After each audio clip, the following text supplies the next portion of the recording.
Halo teman-teman, perkenalkan nama saya Insya Naumilakum. Pada kesempatan kali ini saya akan membahas tentang sistem peredaran darah manusia. Ada 4 poin yang akan saya bahas di sini. Yang pertama, apa itu sistem peredaran darah? Yang kedua, organ peredaran darah. Yang ketiga, ada peredaran darah besar. Dan yang keempat atau yang terakhir, ada peredaran darah kecil. Oke teman-teman, kita bahas satu persatu ya. Yang pertama, ada apa itu sistem peredaran darah? Sistem peredaran darah adalah suatu sistem yang berguna untuk menyalurkan berbagai zat penting seperti nutrisi dan juga oksigen dari jantung ke seluruh tubuh manusia. Sistem peredaran darah manusia merupakan peredaran darah tertutup. Mengapa demikian? Karena darah mengalir di dalam pembuluh darah yang saling berhubungan. Peredaran darah manusia juga disebut peredaran darah ganda, karena darah mengalir ke seluruh tubuh dengan melewati jantung sebanyak 2 kali. Oke teman-teman, kita bahas poin yang kedua, organ peredaran darah. Jantung. Jantung adalah organ peredaran darah yang terletak di dalam rongga dada bagian sebelah kiri yang berfungsi memompa darah ke seluruh tubuh. Jantung manusia terdiri atas 4 ruang.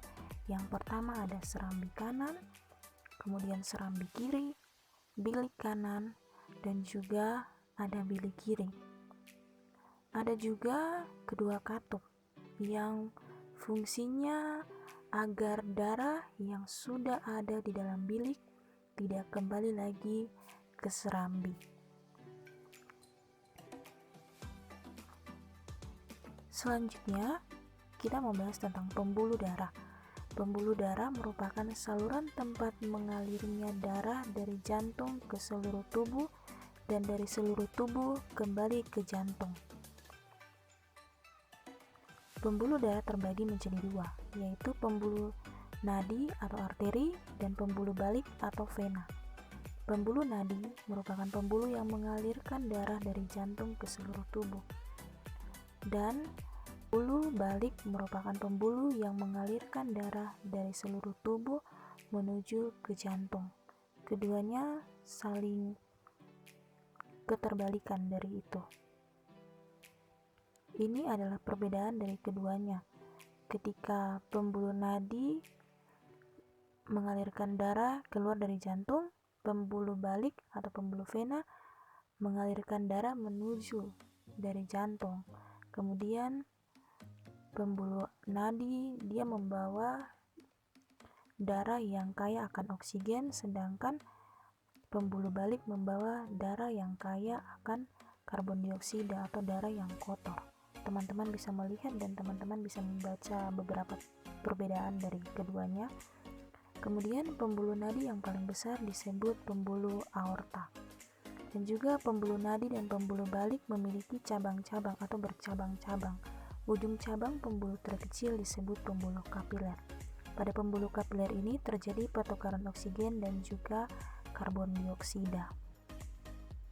Nah teman-teman tahu nggak sih panjang seluruh pembuluh darah kita?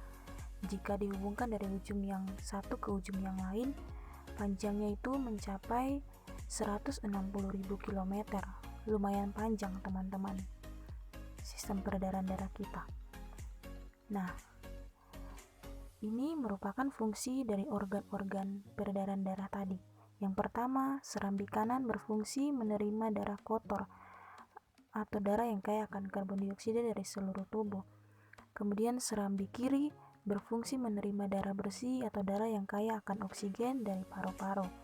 Kemudian ada bilik kanan berfungsi untuk memompa darah kotor atau darah yang kaya akan karbon dioksida dari jantung ke paru-paru.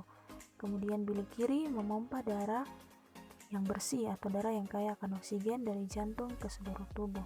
Kemudian ada vena pulmonalis.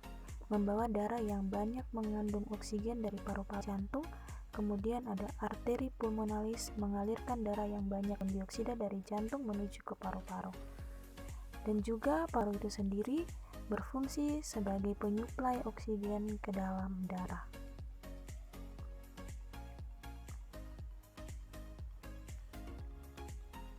Oke teman-teman, kita bahas poin yang ketiga, peredaran darah besar.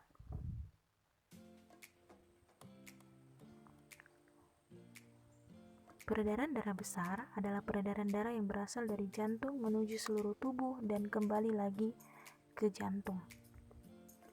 Teman-teman, berikut ini adalah urutan peredaran darah besar pada manusia.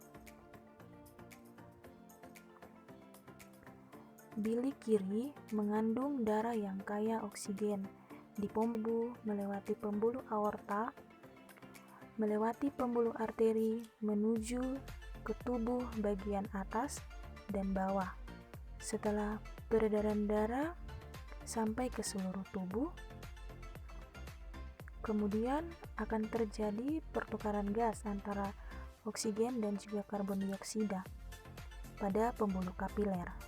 Kemudian darah yang kaya akan karbon dioksida itu akan kembali ke jantung melewati pembuluh vena dan sampai pada serambi kanan. Teman-teman dapat melihat ya, dia sampai pada serambi kanan. Oke teman-teman, kita bahas poin yang terakhir, yaitu peredaran darah kecil.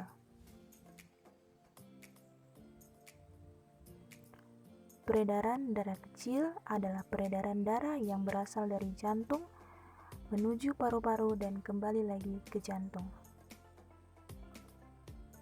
Berikut ini adalah urutan darah kecil pada manusia. Pada bilik kanan, darah yang kaya akan karbon dioksida menuju paru-paru melewati arteri pulmonalis, dan kemudian di paru-paru terjadi pertukaran karbon dioksida dan juga oksigen, dan kemudian darah yang kaya akan oksigen itu kembali ke jantung melewati pembuluh vena pulmonalis dan masuk ke serambi kiri. Teman-teman dapat melihat. Oke teman-teman, sekian dari video penjelasan saya tentang sistem peredaran darah manusia. Semoga bermanfaat untuk teman-teman. Terima kasih. Salam sehat.